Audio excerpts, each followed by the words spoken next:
आफत के एपिसोड 44 में रज़ा को शिफा की काफ़ी याद आ रही होती है। शिरीन उसे माफ़ करने के लिए कहती है तो वो मानता नहीं है और उससे सारी बातें बता देता है कि कैसे वो फ्लैट में रहती है और सब्जी लेते हुए उसे देखा है। तो शिरीन उसकी बातें सुनकर काफ़ी परेशान हो जाती है। वहीं दूसरी ओर महक वरीशा को ऑफिस जाने से रोकती है लेकिन वो मानती नहीं, वहाँ से जाने लगती है।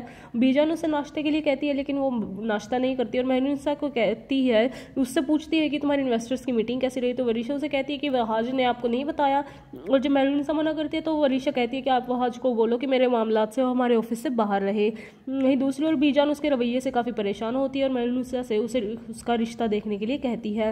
वहीं वहाँ पर शिरीन शिफा से मिलने जाती है और उसे देखकर काफ़ी इमोशनल हो जाती है और उसे कहती है कि बाबा ने तुम्हें सब्जी लेते देखा है और उन्हें तुम्हारी बहुत याद आती है।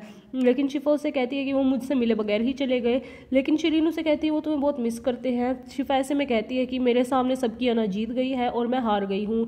वहीं दूसरी ओर वरीशा वहाज का ऑफिस खाली कराने के लिए बोलती है लेकिन वहाज उसे रोककर उसे बताता है कि उसने ऑफिस खरीद लिया है। और वरीशा जब हाथापाई पे उतर आती है तो मुख्तार वहां पहुंच जाता है और वरीशा उसके सामने नाटक करने लगती है कि वहाज ने मुझ पर हाथ उठाया है।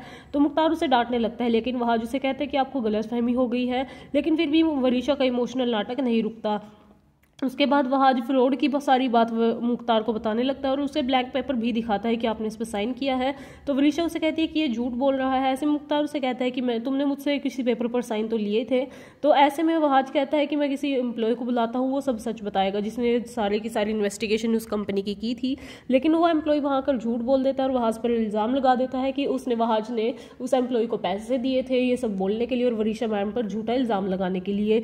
इसके बाद मुख्तार भी वहाज को ब्लेम करता है, उसे काफ़ी सुनाते हुए कहता है कि तुम्हारी नफरत तुम्हें खा गई है, अब तुम वो इंसान नहीं रहे हो। तो ऐसे में वहाज उसे कहता है कि अफसोस तो मुझे आप लोगों पर होता है और क्योंकि आप अपनी भतीजी पर भरोसा करते हैं, आपको अपने बेटे पर इतना भरोसा नहीं है। और ऐसे में वहाज उसे ये भी वार्निंग देता है कि एक दिन आपकी ही बेटी, आपकी ही भतीजी आपकी सारी कंपनी को और आपके सभी चीज़ों को खा जाएगी और उसी दिन आप सीखेंगे और आप सीखेंगे ज़रूर। ऐसे करते हुए वहाज वहाँ से चला जाता है और इसी के साथ साथ आफत का एपिसोड 44 खत्म हो जाता है। आगे के एपिसोड्स के लिए बने रहिए हमारे साथ। धन्यवाद।